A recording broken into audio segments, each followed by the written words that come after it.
What's up guys, welcome to your 46th Java tutorial, and in this tutorial I'm going to be going over what static variables are and how they're used. So usually whenever you have a class that has objects, each of the variables, each object has its own set of variables like first name, and I can make an object called Bucky and it would have its own first name Bucky, and I could have another object named Tommy and it would have its own first name of Tommy. But sometimes you want all the objects to share a single variable. For example, if you're going to make members of a club and you're going to have the club count, how many members were in it. For example, if I was in the club, it would be 1. If Tommy was in the club, it would be, if me and Tommy were in the club, it would be 2. If me, Tommy, and Megan were in the club, it will be 3.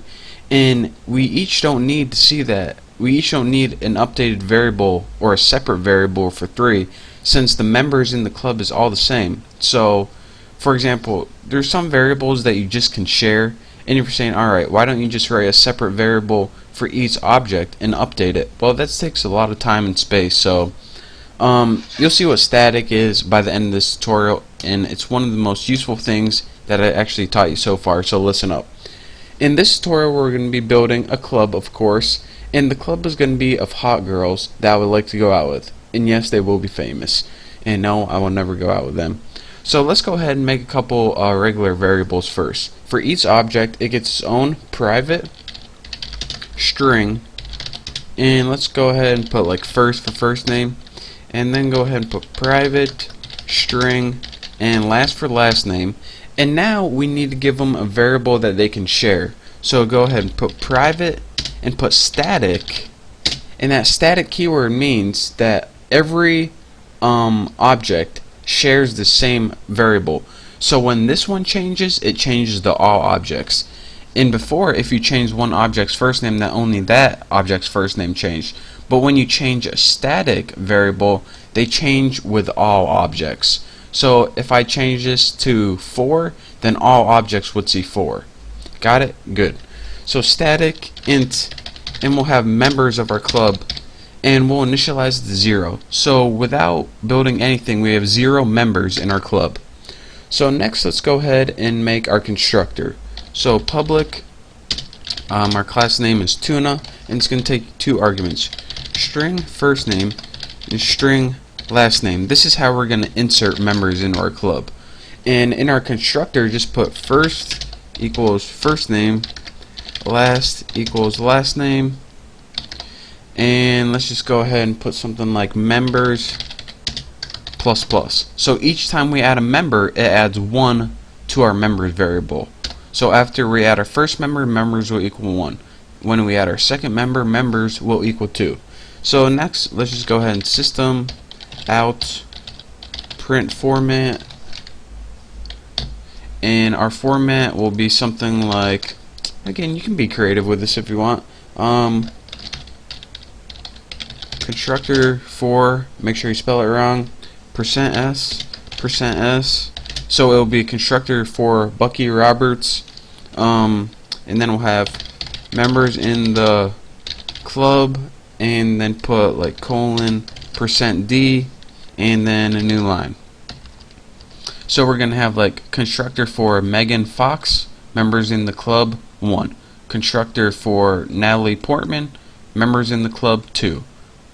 Easy enough. So now we need to put first, of course, last, and members. And I spelled that wrong.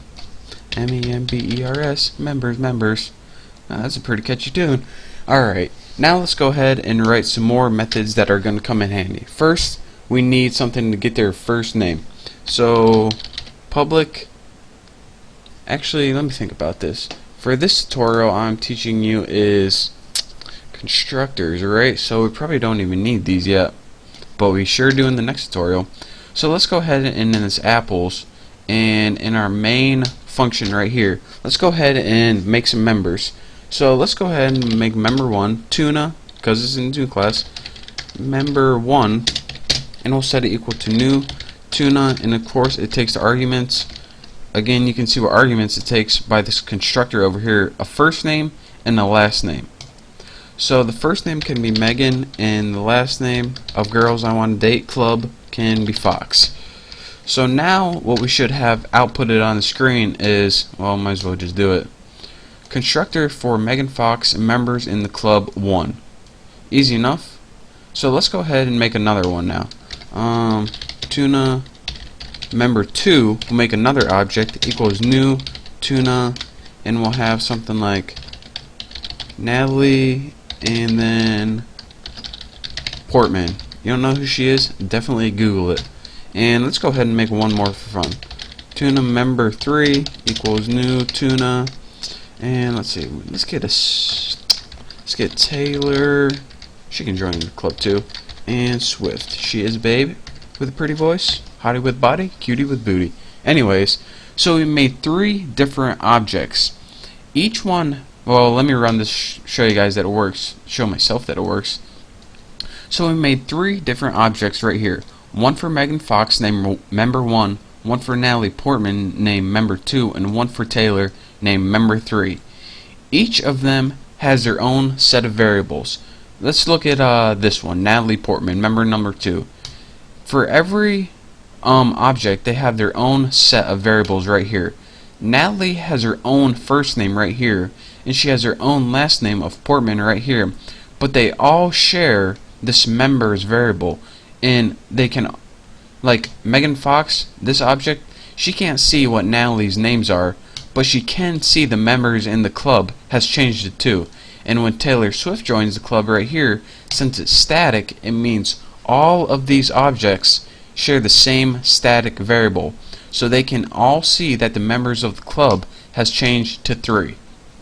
So that's why static variables are useful, since sometimes you just need, and again, if you didn't have this on a new train of thought right here, you would have to have a function to update all of these each time.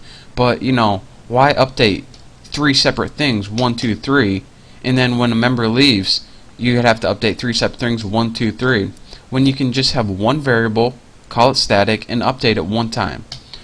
So that's your quick tutorial on what static is and why it's useful. It pretty much, instead of having to update it many times, you just call it static and all members or objects can see it. So thank you guys for watching this tutorial. If you don't understand, you will in the next tutorial, because we're going to be going over static some more. But like I said, thank you for watching. Don't forget to subscribe, and I will see you next time.